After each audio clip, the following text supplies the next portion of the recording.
రాజకీయం రణరంగంగా మారింది. ఇక్కడ గెలవాలంటే ఓట్లుంటే సరిపోదు. ఎత్తులకు పై ఎత్తులు వేయాలి.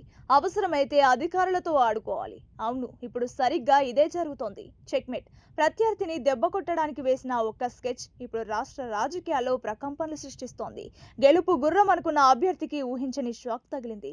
కేవలం ఆ ఒక్క చిన్న కారణం చూపి నామినేషన్‌నే తిరస్కరించారు. నిబంధనల పేరుతో అధికారులు చేస్తున్న డ్రామా ఏంటి? చిన్న చిన్న కారణాలను భూతద్దంలో పెట్టి చూపిస్తూ బలమైన అభ్యర్థులను రేసు నుంచి తప్పించే ప్రయత్నం జరుగుతుందా అనే అనుమానాలు ఇప్పుడు ప్రజల్లో బలపడుతున్నాయి. నిన్నటిదాకా అంతా ఓకే, కానీ రాత్రికి రాత్రే సీన్ ఎలా మారింది? ఆ అధికారులపై ఎవరి ఒత్తిడి ఉంది? టెక్నికల్ కారణాలా లేక పొలిటికల్ కుట్రలా? నామినేషన్ పత్రాల్లో చిన్న తప్పును సాకుగా చూపి మొత్తం ప్రజాస్వామ్యాన్నే పక్కన పెడుతున్నారా? దీని వెనుకున్న అసలు సూత్రధారులు ఎవరు? అధికార బలమా లేక అధికారుల అత్యుత్సాహమా? ఈ నామినేషన్ రగడ రేపటి ఎన్నికల ఫలితాలను ఎలా మార్చబోతుంది? ఇది కేవలం ఒక నామినేషన్ రిజెక్షన్ మాత్రమే కాదు. దీని వెనుక పెద్ద కథే ఉంది. ఆ నిజాన్ని నిగ్గు తేల్చే బాధ్యత మనదే. మరిన్ని పొలిటికల్ అప్డేట్స్ కోసం చూస్తూనే ఉండండి కొలుగురి 24/7 న్యూస్ టీవీ.